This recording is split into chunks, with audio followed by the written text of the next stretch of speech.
Joins me now, Arizona Republican John Shadegg is on the House Energy and Commerce Committee. Congressman, welcome. Good to have you here. Good morning.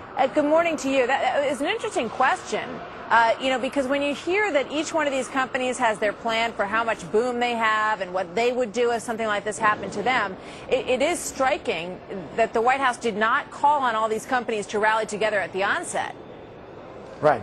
And I really had two motivations for asking the question. Number one was, I think most Americans want first and foremost to have this stopped and cleaned up. And so I want to know if they really did have any more resources that they could bring to bear.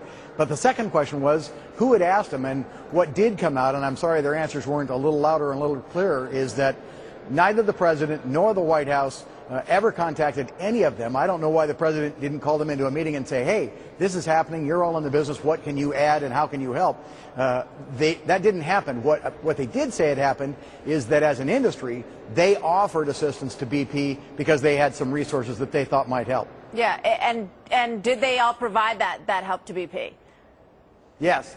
Each one of them indicated they had given BP everything that they had, everything they could bring to bear. I suppose they could, if the president were pushing them, as hard as, for example, he's pushing this moratorium, I think they might have been able to come up with other resources, but he clearly has not done that. Now, these talks with these CEOs are ongoing today. When they all went through their plan, if this were to happen at our company, here's what we would do. I know there were a lot of disappointments because a lot of them basically sounded like they were in the same boat as BP. They all cited this same dead expert who, is no longer with us, and he's one of the people that they would call in the case of an emergency.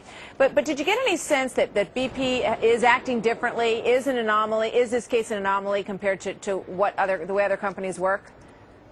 I think it clearly is. I think we are beginning to learn as a nation that BP has a consistent record of being unsafe, of violations, in some instances having been cited 700 times for various violations for which the other companies have either never been cited or they've been cited a handful of times.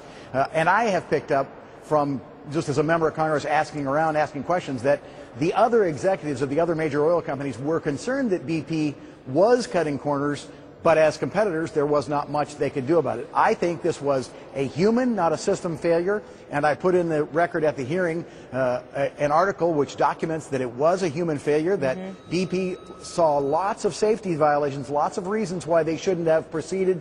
They didn't have the well adequately capped with concrete, and there were not the right indications that they could pump out the mud and put in seawater, and they just proceeded in an unsafe fashion. The other thing that's interesting from your line of questioning with them is that the White House didn't pick up the phone and call the CEOs of any of these companies to say, what can you all do as an industry? We know that Tony Hayward was not, spoken to by the president in the early stages, but that's going to happen tomorrow.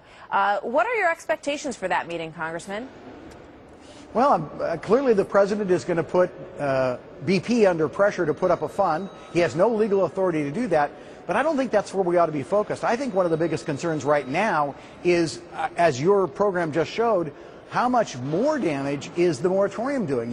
The president and that hearing yesterday focused kind of looking backward, but we're causing additional damage by the moratorium that appears to be overly broad, and that's the other thing I tried to put into the record. It's pretty stunning that 8 scientists wrote a report for the Interior Department saying that that report was then altered. They've now written a letter saying that the report was changed after they turned it in, and that they in fact don't support the moratorium. You just heard a gentleman on your show in that area saying, look, the moratorium is going to do as much damage as the spill to that part of the country. Yeah, that's something I think we need to be looking into. That the people who are getting hit hardest by the oil also don't want to be hit hardest by the moratorium. They're the ones who are the loudest voices asking the president to lift that moratorium. John Shadegg, Congressman, thank you very much. Good to talk to you today, sir. My pleasure. So we'll see what impact we have on stocks today, right? Check it out.